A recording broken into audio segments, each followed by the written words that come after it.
So how was the quiz? Woo. Correct.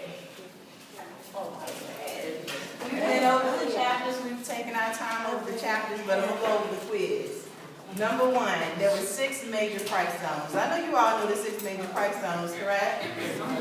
Oh my goodness. Assignment 1 is about what? Price zones, correct? So I know you all know at least 3. So, okay, moderate is 1. Designer, moderate, what else?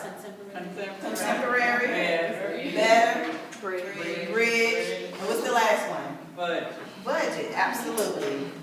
If we miss one of those and put black label, that 7 will it count? Yes, because that would be a surprise. Because what was the surprise 7th label? Black label. Well, not really black label, but what?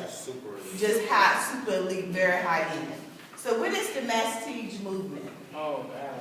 We talked about that. And that when designers go to retail stores? Absolutely, but they are well-named designers. What was the example we talked about in the book? Isaac Mizrahi was one for Target, but what about Karl Lagerfeld? For who? For H&M. That's the Mastige movement. So we always talk about the different size ranges between juniors and misses, right?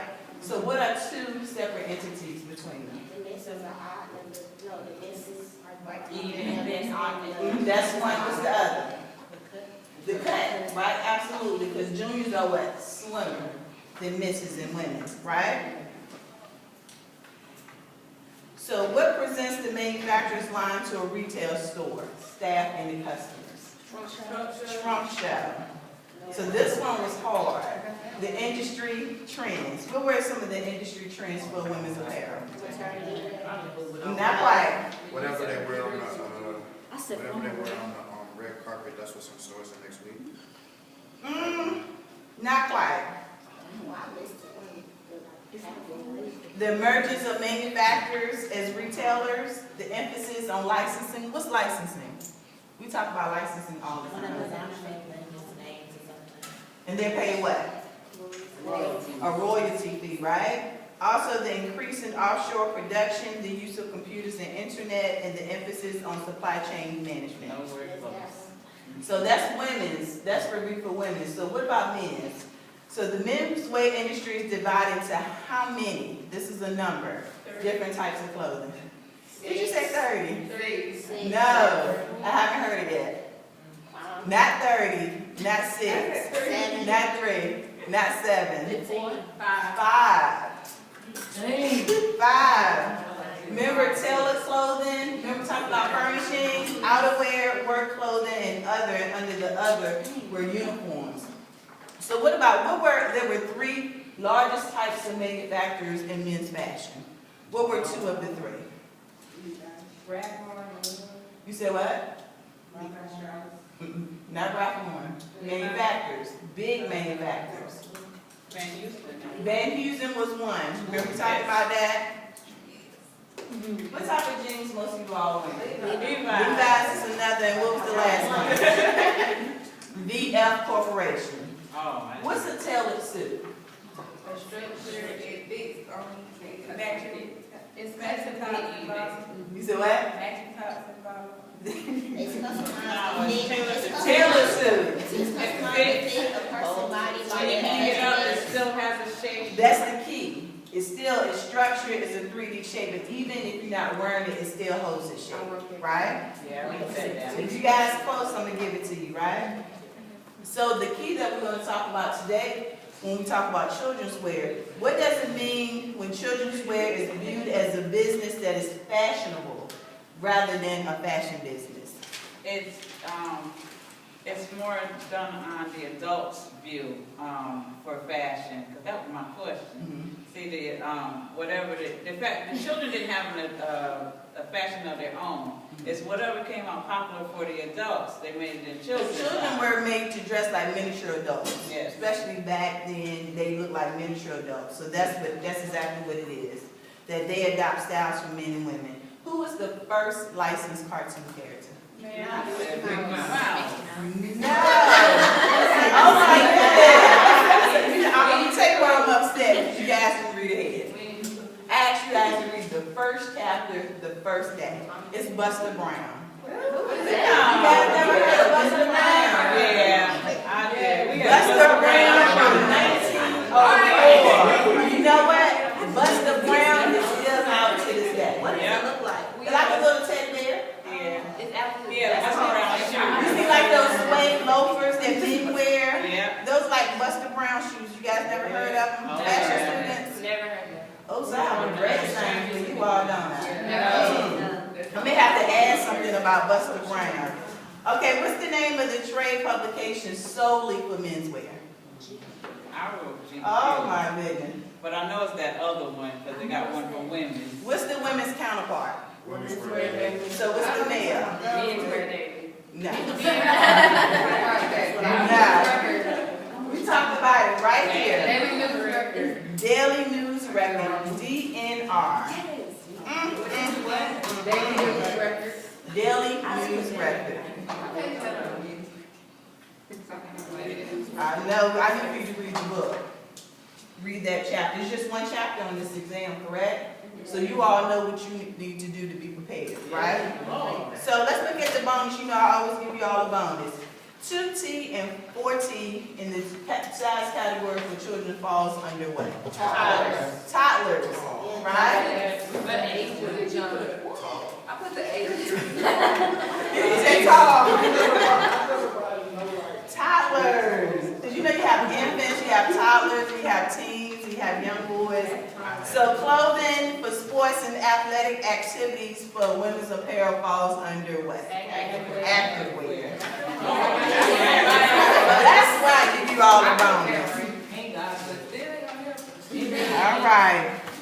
So I guess you all know where you need to be ready for this exam. All right. We got to go back to the basics. Are there any questions on the exam? Okay. So let's finish up this chapter. Then I have an activity for you all. A great activity. You still dropping those quiz words? No. No. Because if I drop this one for just one chapter, imagine if you guys have 2 or 3 chapters. That's not. What if we didn't know the other one? I don't know, but you know you always have opportunities to get points, right? Who has their book? Throw your books in the air. If everybody has their book, I'm going to give you 3 points. Throw your book in the air. Let me see. Let me see. Does anybody have a highlighter? Let me see who has their book. Just give credit. Let's see. This is a group. 1, 2, 3, 4, 5, 6. No. We already done this. Almost there. See, I was giving away points, so next time. But thank you to you guys that have your books. So, we're talking about children, tweens, and teen apparel. What are tweens again? 12-year-old. 12, maybe a little bit earlier than 12, right? About 10, between 10 and 12. What's so significant about this group? They have Between a more market. sophisticated look than the 10-year-old and the teenagers. Mm-hmm. They're going into a different style. Developing their fashion. Developing their fashion sense. So not quite that baby, but not quite that teenager as well. So also we're going to talk about the organization and operations, the different size categories when we talk about children, and the role of fashion for children's, teen, and tweens.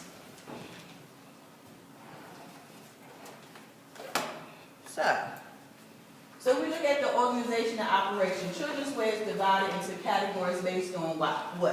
Price, what else? Size, and what else? Type of merchandise. What are some of the types of merchandise that you guys see in the children's wear? What are they selling? Tops, bottoms, what else? Pajamas. Accessories, shoes, purses, Baby bags, all kinds.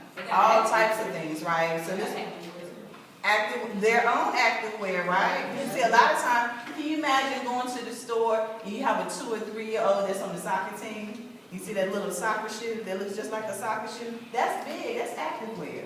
Also, children's clothing are produced in the different types of price categories. We have what? Budget, moderate, better price, and what? Designer price range. They do sell Gucci loafers for infants. Can you imagine paying $300 or $400 for a baby shoe that they'll grow out of in what? A month or two? My son does it all the time. Absolutely, so that's a lot.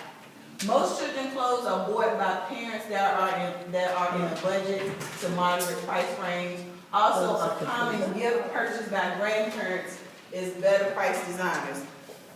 Do you guys remember growing up when you ask your mom and dad, I want such and such, and they tell you to do what? So get it off. Get a job or what? Go to your what? Go to your grandparents, because your grandparents are most likely, if your mom and dad says no, Papa and Grandma are going to say what? Yes. So when we're looking at the different size categories, there's been debate on whether traditional size category really reflects the children's age and their maturity level. Because a lot of times, if you see, let's say 6 months, usually the child's supposed to be what? 6 months, is that the case? No, a lot of times the child is either a lot bigger or a lot smaller. If they're at 2T, they assume that at 2 years old you should be wearing this size, but a lot of times the child is either smaller or many times they're bigger. Also, studies show that an estimated 16.9 children and adolescents, they're not overweight, they're obese. What's the difference between being overweight and being obese, especially as a child? What's the difference? Obese is just way over what your weight should be for your body size. You guys heard of body mass index? Yeah. Right, absolutely. That's when you start having health concerns and health issues, when you're going from being overweight to going to being obese. Also, if you guys looking to start, I don't know if any of you guys have children, but I know if you have younger brothers or younger siblings and cousins, that they sell plus size clothing for children, like in JCPenney or Kmart and certain stores. How do they size it? Husky. 14 and a half. They usually do a half or put a P or something to show that's a plus. Also, preteens are also offer more sophisticated styling than girl sizes, and then the young men category, you're looking at prep, student, and teens. What's prep? What do you guys think prep is? The Oxford shirt, the khaki pants. Sort of like that uniform-ish, because you know how we talk about how all styles in the excess, because remember all baggy, everything was big, but what are you guys seeing now, especially on the yard? Fit, everything's fitting, polo shirts. They're not wearing extra large and double X, they're wearing size small, mediums, large, just enough to fit. So that's the new prep, especially in that young men's category. Also, if you look at the chart, which is on page 189, this table, see how we look at the size ranges from newborn to 1 year old? You got the newborn, small, medium, large, extra large, and it goes from like 0 to 3, 3 to 6, 6 to 9, 9 to 12, 18 to 24 months. So right at that 2 year mark, you're looking at the toddlers, 2T to 4T, children's 3 to 6. You guys vividly remember wearing a X, 6X as girls shopping? I just remember that size vividly being 6X. Boys 3 to 7, girls 7 to 16. Now they have girls 7 to 18. Some of them have 20. Some sizes are 22. And girls clothing as well, especially if you're looking at plus clothing. Boys, what about husky? You guys had like that husky little brother or something? Yeah. The only place that used to sell husky back in the day was Sears. Sears. Sears is the only place that sold husky, and that's what they call them. So you have husky, regular, or some people have to wear slim for a lot of men as well. And the young men, when we're looking at 18 to 20 for their size range. Any questions on the size range? So if we look at product specialization, children's wear manufacturers typically specialize by product. Usually if you have a producer and they make, let's say, the sweaters, that's all they do is the sweaters. They're not going to do sweaters, jeans, jacket. They usually emphasize only on one thing. The same type of design and production method that I use for manufacturing of adult apparel is also used in children's apparel as well. They just make it smaller. If we look at the role of fashion in children, tween, and teens, so, and this is something we talked about from the quiz, that is viewed as being a fashionable, rather than being a fashionable business, being viewed as a business that is fashionable. They have lines just like they have the adult lines, spring, summer, and winter. Lines are not updated during the season like they do with men and women lines. Also,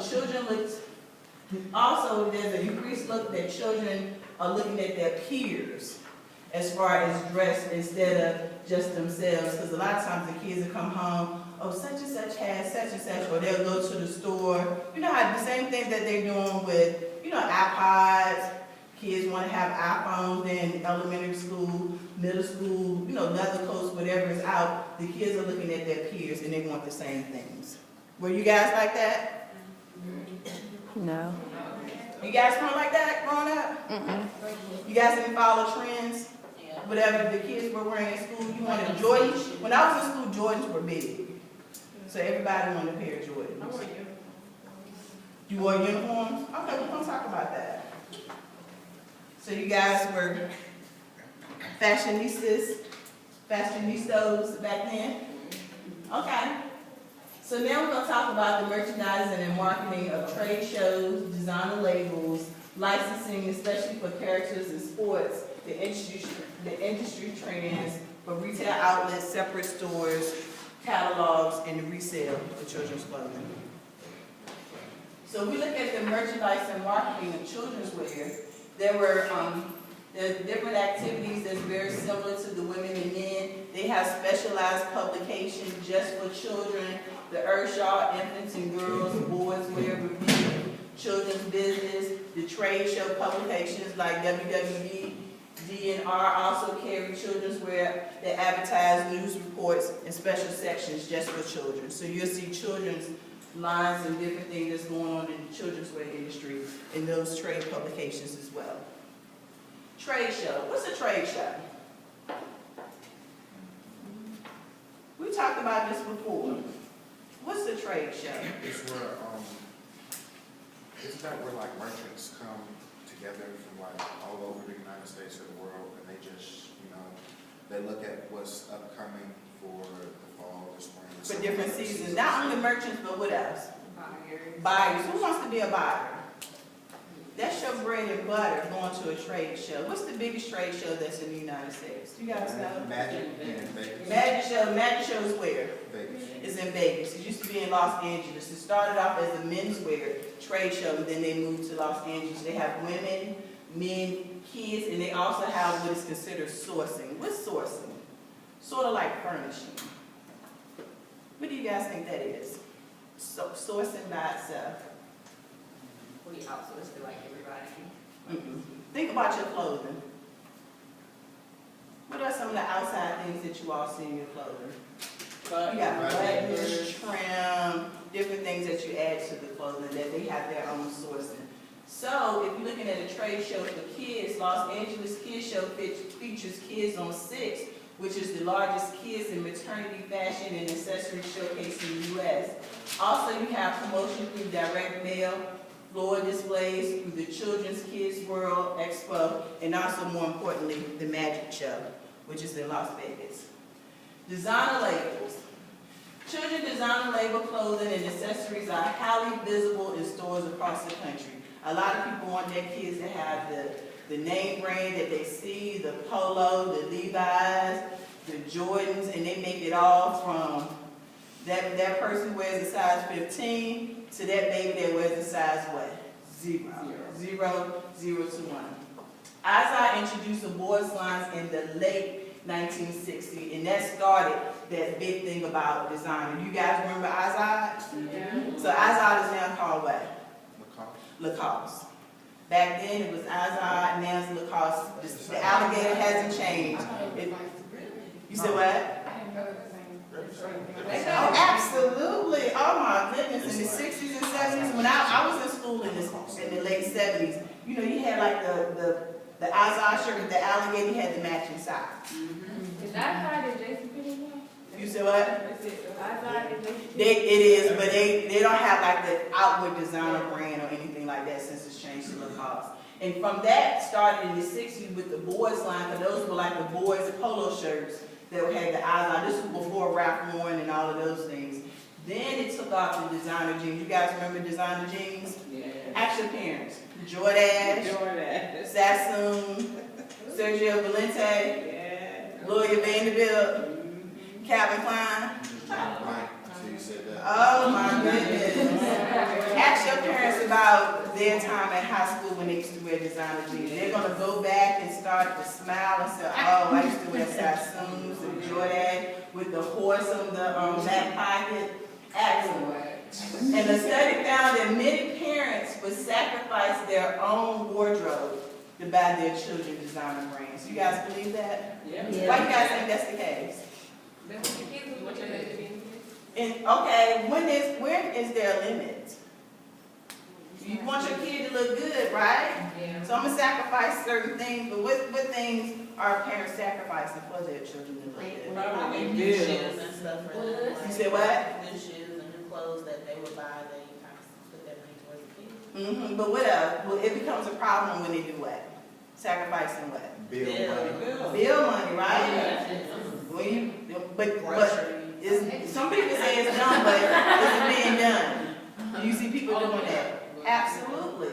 So a lot of times, when a parent, especially when a parent grow up and they want certain things, they want their children to have more than what they had growing up. But that's a good thing, but that's also a bad thing, because what happens when you have a child that gets everything that they want? They become spoiled. Spoiled, and as adults, absolutely, All the time. absolutely. Yeah, that's true. So licensing. So the addition of designer names and ever popular cartoon and toy character licensees share the growth of the spotlight for sports and corporate licensing. Again, the first licensed cartoon character was who? Buster Brown. Buster Brown.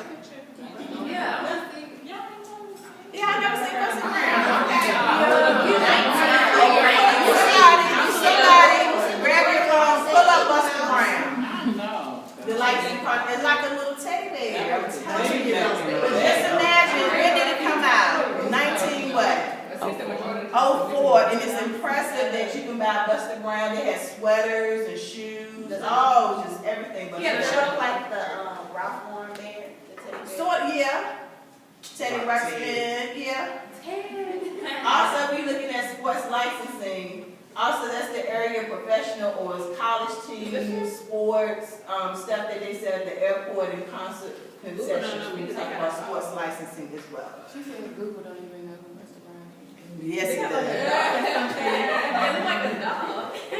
Yeah, Buster Brown, that's a dog. You see it? a bear. It's like a bit. Let me look. That don't look like a bear. You said bear. Look, a scary dog. I think we should all change that. We should all have. I'm not. We should all have points for that. No, but Mickey Mouse is not the first. I didn't know. That's the old. It has evolved into the bear. It has evolved from the dog to the bear. Was that him? That was way back. So what channel he came on, Disney? You said what? You What channel? gotta imagine, we had TV in 09. We didn't have TV in 09. They had comic books. And you know, comic books, you had trade publications, you found them in newspaper. That's when people read. The newspaper, not looking at TV. I used to read the funny baby. What channel you got? Also, if you're looking at the specialty retail outlets, there were increased attention that's been given to children's wear by apparel retailers. Remember how we have the Gap, and now we have what? The Gap Kid store that sells kid things. But now, more so than that, from 1986 to 1990, we have Baby Gap. You guys been to the Gap where you seen the separate Gap Kids and the Baby Gap? Yeah. The clothes look like what?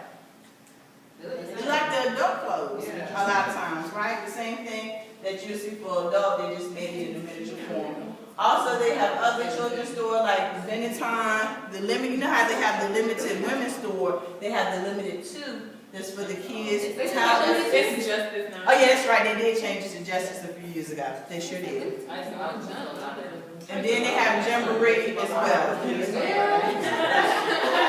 That's all I shot said was Yeah, me too. Me My too. mom was like 12. I was ready to rock I my do everything. Yeah, me too. Also, if you guys looking at catalogs, children's catalog, you have Land's End, they have Land's Ends for adults. The good thing about Land's Ends or J. Crew or LL Bean, you guys know their return policy? Excellent return policy. A zipper, anything comes loose, unbuckle, or thread, you can take it back, they'll fix it for free. They It's a are lifetime guarantee. Absolutely, but just, you don't mind paying more if they're gonna take care of your customers. That's a lot of times, that's the plus thing about Nordstrom's as well. They take care of their customers. Also, you see catalogs from Delia's and JCPenney's, which is big on school uniforms. The resale of children's wear. Why is that big? That's a big trend right now. It's been going on for a while in the children's industry. Is it because kids grow so quick? Absolutely. And what happens? So maybe we need to get more, a new size or more. Right, and so in a way to, if you resell the old clothing, get money, you can recoup some of the money that you spent. Of course, it's not gonna be dollar for dollar, but that's a good way for you to get rid of clothing and also for you to earn some money as well to buy more children's clothing. And the big thing is Once Upon a Child, Kids to Kids, the Children Orchard, and that's all over the country. Who lives in Cary? Any of you all live in Cary? Who's familiar with Crossroads? The shopping center Crossroads? It's right next to Marshall's. What, kids to kids? It's a consignment Is shop. there like children's orchard around here too? Not a Children Orchard, but a Once Upon a Child. There's one in Cary, there's one in Greensboro, they're gonna build one in Durham, a Once Upon a Child. Great, it's sort of like a children's counterpart of Plato's Closet. They have really nice things there. So this is something that I added from the other chapter before, school uniform. Why do you guys think school uniforms are important in general? Because of bullying or somebody that can't afford what somebody else can afford, you can make them look the same so they don't have to worry about that. Right, because a lot of times, can you imagine a child in school worrying about, oh my goodness, I have these Jordans, somebody looking to steal my Jordans, or such and such has on this, I don't feel like I'm adequate. So that, you know, those are some things that the children think about when they're in school. Right? When I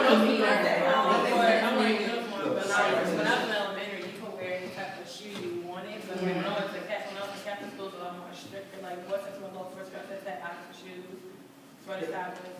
They broke down exactly what you're supposed to wear. So, but Bill Clinton started this school uniform policy because a lot of crime and things that was going on the different school campuses on the dress competition in school, kids are not concentrating. So public school uniforms have been expanded because I remember, what's down at Fayetteville Street Elementary School? They started probably about maybe 5 years ago a school uniform policy. And a lot of schools in Durham has adopted that policy as well, especially in elementary school. So, I told you all that I'm gonna have an activity. We all gonna do a debate. It's 16 of you all in class. I need, divide yourselves 8 and 8. Doesn't matter the 8. 8 to the left, 8 to the right. I just don't want to argue with Megan. 8 and 8. We have 16 students. Where the line at? Right here. Right here, we just divided them. Is that 8? Yeah, 8. All right. So, okay. So, what you guys want to talk about is the pros and cons of school uniforms. Who wants to be the pro? Who wants to be the con? Oh, let's Okay. do the cons, y'all. Let's All right, so this group over here to the right will do the pro, and the group to the left will do the cons. So, what I need for you all, I need to have a reporter for each group. Danelle, I think you said you had some I do. papers, okay. So we're gonna have a reporter for each group. So I want you guys to think about the positive and negative effects of school uniforms on children. And part 2, talk about the cost effectiveness of the use of school uniforms. You all gonna have 3 minutes to gather your argument. So I need you guys to get closer in the group. This is something you all can talk about. And Janelle is going to give you all some cards.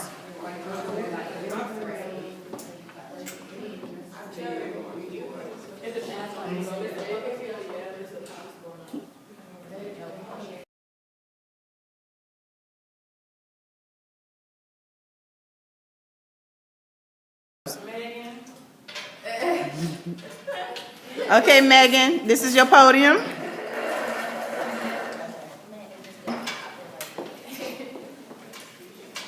Okay, so again, the rules are, Megan, you have 1 minute to give us the pros of the effects of children, the uniform policy, how it affects children, okay? The cons, the pros. Okay, how does it affect children, or how does it affect like everyone? Because children, well, What did the bullet say? well, our bullets don't exactly go exactly towards the children. But let's see what you have. Okay. Okay. All right, for one, we said that when a child has a uniform, it would be more cost effective, especially for the parent. Everybody does not have a certain amount of money or salary to afford designer clothing or just to keep their child up to date on certain fashions. Uniforms also teaches a child how to be neat and clean and groomed just for the future. They can just have that instilled in them at a young age as far as when they go to college, on a job interview, and just career-wise. It's also time effective. If any people have children, siblings, they know that they can be kind of slow in the morning or take them a little time. My niece, she likes to pick out her own clothes with uniform. You really don't have to pick out anything. It's already there. You know what you need to wear. You know what you need to put on in the morning and get out the door. And it just makes the school look uniform as a whole if they're going, is one? All right. All right. Wow. This she buzzer. Okay, John, you're going to represent the con. Gotta talk fast. Hold on, don't start me. Don't start me. It's still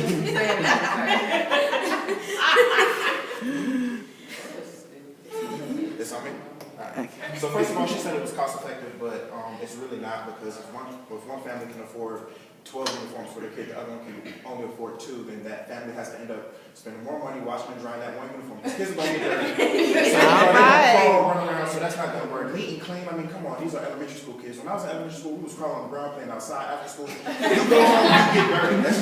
That's just kids' nature. Kids aren't worried about interviews. Another thing, you said it was you said it was effective for the time in the morning. Well, you know, you're depriving these children of their creativity. That's part of something that they're going to need later on in life. What if they want to be an engineer or a designer? You're taking that creativity, you're robbing them. Another thing, it's un-American because you're taking their creativity.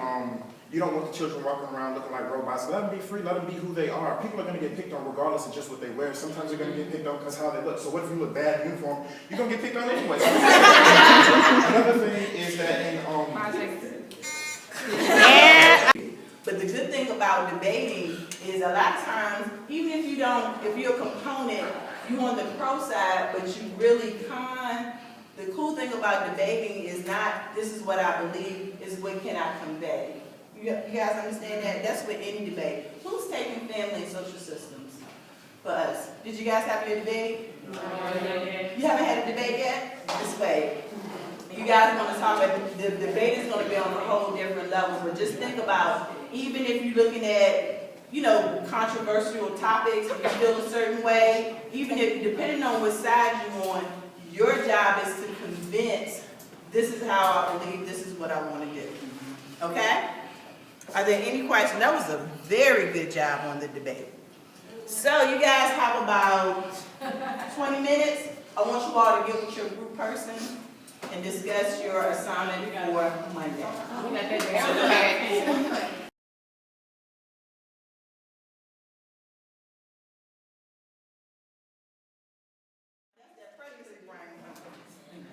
Okay, who had number 15? Let's talk about this children's week.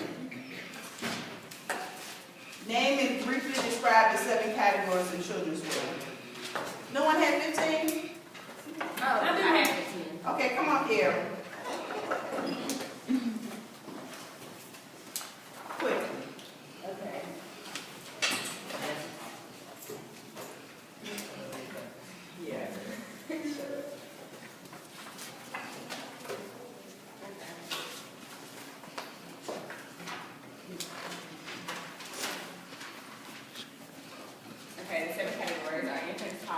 children's, girls, preteen boys, and men. And what distinguishes the girls and preteen sizes, the preteen for girls offer more sophisticated styling than the girl sizes, similar to the young men's. Well, that's all you asked, that's all. Say that again. So the preteen girls have like a more sophisticated style than girls. Try to give them a little bit more front up look. And what about the boys to young men? The same. Say more sophisticated Yeah. for the young man. When we talk about that prep. Okay, number 16, good job. Mine was the same that was on the quiz today, explain the statement, children's wear must be viewed as a business that is fashionable rather than fashion business. And I explained that the children really don't have their own, they're going off of adults. And I use my son as an example because he's a sneakerhead, and Jordans and Nikes is all that's in his wardrobe. But my little granddaughter is sporting some Jordan Olympic 7s, and that's all they buy her is Nikes and Jordans. So you agree with that statement? Yes. Okay. Number 17. How is consumer advertising handled by different types of firms in the children's wear business? And I found that sales, promotion, and advertising activities for the children's wear is more limited. The giant industries such as Carter's, Health Techs, and Oshkosh, Begosh advertise aggressively to consumers.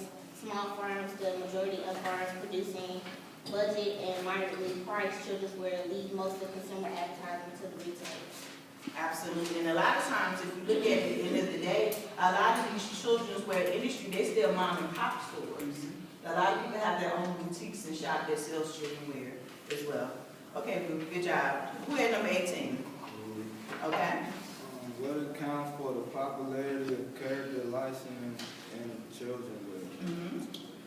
And I'll put licensed cartoon and toy characters such as Yo Gabba Gabba, SpongeBob, and Dora accounts for the popularity of character licensing in children. Why? Because that's what children watch on TV. Absolutely. What about movies? What happens if the new children's movie Cars 3 came out, right? So what's going to happen in the children's industry? You're going to see the shirts, you can see bedding for children, you're going to see it as a McDonald's toy. So that's big. So whatever that's out with the children, and it changes all the time, that's big, especially for licensing, because it'll filter down into everything. Okay, Wes, good job. Who had number 19? Okay, come on, Alexis. What is the appeal of designer label children's clothing? And I said the appeal of designer label children's clothing rises above income level. Kind of like earlier we talked about parents sacrifice their own wardrobe for their children, and they're also the most highly visible in stores. And there's also a demand for stylish children's clothing. And going back to what we said earlier, like Isaac came out with their children's line, so a lot of other designers jumped on the bandwagon, like Ralph Lauren, and other designers they launched their own divisions of children's wear because it was really profitable. Absolutely, because a lot of times you see the Lamb by Gwen Stefani. You know how the celebrity designers, now that they started to have kids, they wanted the kids to wear. Right, absolutely, and that's big business. Okay, number 20. Who had number 20? Okay, come on. What has been the attitude of the retailer and manufacturers for the growth of imports in the children's industry? I put the demand for style shoes, which has risen every year, has most recently culminated. You're losing me, LaQuacy. Falling asleep. Come on, perk up. Come on. Okay. I had number 20, and the answer that I have, the demand for stylish children's clothing, which has risen every year, has most recently accumulated in designing clothing for children. Children, however, will still be viewed as a business as a fashion rather than fashion business. Another important trend in the retail of children wear is the growth of second-hand resale and consignment stores. Okay. So what also, if you talk about the growth of imports, what's the difference between imports and exports? Imports are what you bring in from other nations. Exports are what we send out to other places. Right, so a lot of times, if you look at the label on, let's say, children's wear, a lot of, just even trinkets or anything, a lot of times you see what? Made in Made China. in China. Made in China, right? So a lot of times, US people feel a certain way because if you have, you can get the goods there in China real cheap, but a lot of times, are they well made? No. A lot of times, if you're paying, let's say $300 for a pair of Gucci booties, but they're made in China, you guys kind of see somebody paying $300 for something that it only costs how much money to make? 30. If that, right? Because you're paying for the national. So they feel a certain way when they talk about the increase of imports from other places, especially when you talk about children's wear. Okay, who had number 21?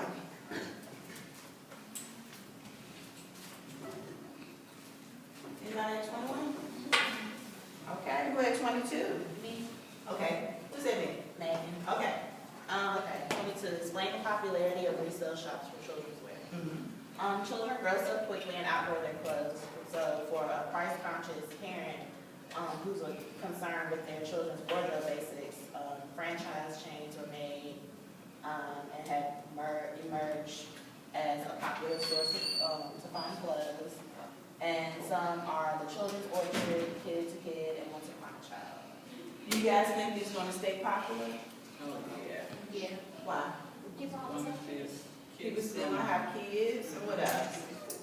And just the quality of merchandise as well, right? So a lot of times people are paying more and more money for their children things, because right now when a stroller was once, let's say $100, you can go in the store and find a stroller that's $1,500. You may not want to pay $1,500, but if you see it at Kids to Kids or the Children's Orchard for $400, say, oh, this is what I want for my child, you're going to grab it. Oh, it's like that? I want to go see this place. Yeah, oh, absolutely. Also, a frugal parent who's had children before who's not all excited about the newness of babies, they're more cost effective, and they're thinking about the fact that children very rarely tear up their clothes. They grow out of them before they get actually damaged. And so these are just clothes that someone has used.